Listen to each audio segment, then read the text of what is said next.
Hello, hello, hello, and welcome to Season 1, Race 1 of the Sears Racing League on F122. Back to the usual format now of an 18-minute short quali session, followed by a 50% feature race. I've had good pace for the pre-season races, so we went into this one pretty optimistic to be fair, and with no turning around I was hopeful of grabbing a win, but that pretty much relied on us not messing up the quali session, which after swapping provisional pole a few times with Nick, CJ and Hags, all came down to our final runs. So let's see how we got on with that.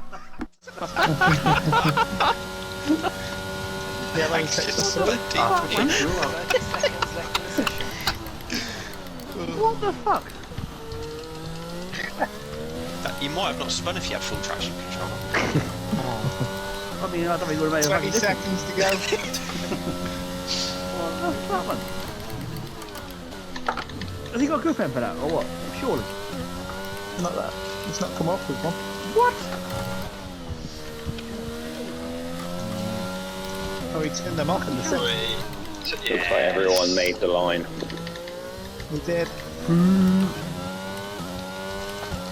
Oh, my tyres are fucking blown up though. This is a Yellow fucking sector joke. one. Oh, going back, right. Wow, so far so good. Only this game 2 is tenths fucking off. nobody is on that. What the fuck? Ah, I've crashed. Home up to the line. So tentative. 37. Does improve by a quarter of a second. What a waste of time. Come on, don't battle this last corner and hold I was like the back. third fastest in time trial and fucking 15th. Wow. Tell me about it. Zero up to the line. We're in your pole currently. It's an improvement, But but fucking split it off with fucking quality. Improved by enough. 2 tenths. CJ's next across the line. Currently third. Oh, second. 200. Nick That's a good lap. So as you can see, I improved on my own time, but it still wasn't enough as Nick beat us by just over a tenth. Still, second wasn't bad, and with pole being on the outside line, I fancy my chances of being able to have a battle for the lead into turn 1. So let's have a look and see what happens with that one. Good luck, everyone. Good luck.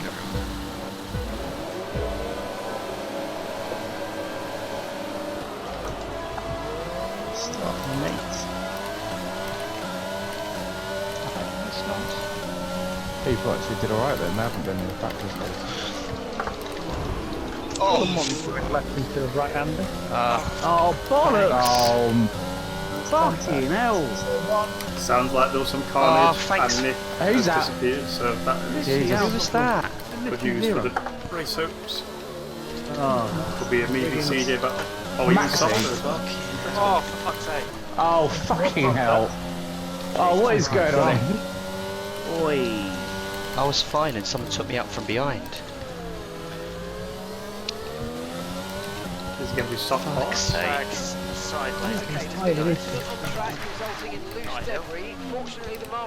Maxi, what the fuck were you doing there?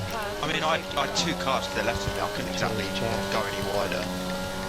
You Yeah, I broke got- later than both of them. I got squeezed between Maxi and Nick. Sorry, Nick. It's my contact with my front wing that spun you around. Yeah, I got a warning. Confirmed stun. Yeah, I got sandwiched between you and Maxi and I didn't know where to go. I broke to try and avoid it, but Is there invisible damage in this game? I think so. But it doesn't affect you too much. No. Shouldn't anyway. Medium hard or soft medium hard according to AWS graphics. Oh, So an eventful lap for a few people. I had a decent start and jumped Nick ahead of turn 1 with CJ closely behind, but unfortunately for Nick he was caught by Beckford and spun around. A few corners later, Hags had some contact as well, so 2 of my closest challengers found themselves on the mountain to climb. With CJ and Softs behind me, I was expecting him to cruise by, but the Softs don't last too long, so I was just wanting to make him fight really for as long as possible, so the best of his tyre life was worn away. We did have a good battle over a couple of laps, which you can see going on in the background here. So we'll do a bit of a running commentary on what's going on from this point. So I believe here he gets the inside, and I was just doing a little switch back, just trying to get a better run from this corner here, but on them softs you just get a good corner exit. So we just follow him, thinking, you know, we've got a straight coming up. I've got low wings, so we should be alright, should be able to give him a run. So he has a little wobble there, which means I actually can get him before the straight even comes up. So I take a very weird line here. You can see I'm barely, well, I'm not even on the throttle at all, and I think CJ's just backed fully out of it, to be fair. So we keep the position through lap 3, and we should just have enough on this straight to defend from him, and yep, he backs away. So that keeps us in for the end of this lap, and then getting onto the main straight, starting lap 4. He's got a bit of a run on me, but again, I've got the low wings, I've got the ERS on, so we've got just enough really to defend. He's having a look up the inside. I give him the space just in case he has a lunge, but yeah, he's not got the drive this time, so we stick ahead here. You can see Beckford's getting very close in the background there. He's pulled inside the DRS, and CJ does get ahead of me yet again into this corner. So again, try the switch back. He's got a decent enough run once again. So we just want him to follow. We've now got DRS activated, so I'm thinking, you know, as long as I can just keep it within the second through this sector. We've got the straight coming up, we've got the low wings, we'll surely get him.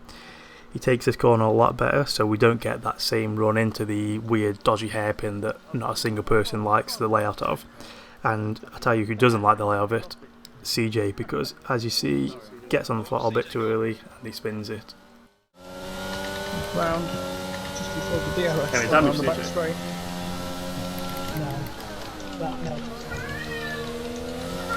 He's down to back 40 as well.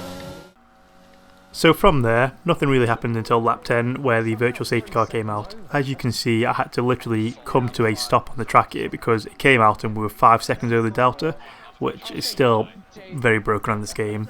But we had just been kind of trying to extend the lead from Beckford until we got to this point. So I try and do a little fake out on him here, try to look as if I'm staying out so he'd follow suit and come in at the last second, but he doesn't fall for it. Hit another optimal turn in because it's far too easy on this game, and I've managed to get an optimal every time so far, and that stuck us on for the hards, which from this point would take us to the end. So this was after we've come out of the pits, and now we're on the cold tyres. They are horrific, especially the hard tyre.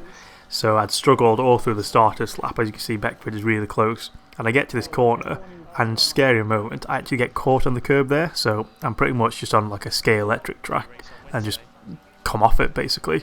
So Beckford gets a easy move done on me, and you can see I even tried to do a little bit of weaving to get some heat in the tyre.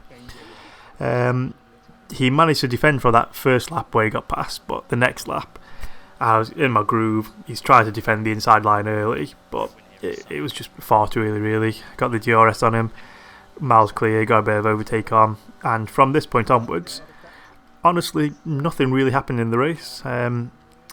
I didn't see another car other than Beckford. We can see here Blog and Hags are ahead of us, but they both pit. Blog pits about 4 or 5 laps after this, I believe. Hags somehow managed to go to about lap 22 on his original mediums, which is very impressive. CJ did catch on to us, so you can see at the moment he's 7.5 seconds back. He managed to get the gap down to me to just over a second. I don't think he ever got it into DRS the final few laps. He's about 1.2, 1.3, 1.4, kind of just bouncing around really, similar to the practice race we had beforehand where the gap was just pretty much staying the same over the end of a lap. Sectors he was quicker in, others I was quicker in, especially the straights it seemed. I just had the straight line speed, so he never really caught on. Well, he caught on, but he never caught on to the point where he could move on. So yeah, I pretty much just from lap 13 took the lead over Beckford. He wasn't the lead of the actual race, it's just net lead. And from there, just brought it home. CJ gave me a scare, but never really got in. And we crossed the line and bring home a win for the first race of the season. Obviously got close, so there was not really It's much a win to for do. Not Tyrone, in the second that you broke up my laps. Oh my god, I'm so hot. second for CJ, I'm so hot. This is third for disgusting. Beckford. I will take I'm that. sweating like Tony at school. I don't want to put myself on that same one. But yeah. So that was Bahrain. Starting the season with a win. Can't turn your nose up at that.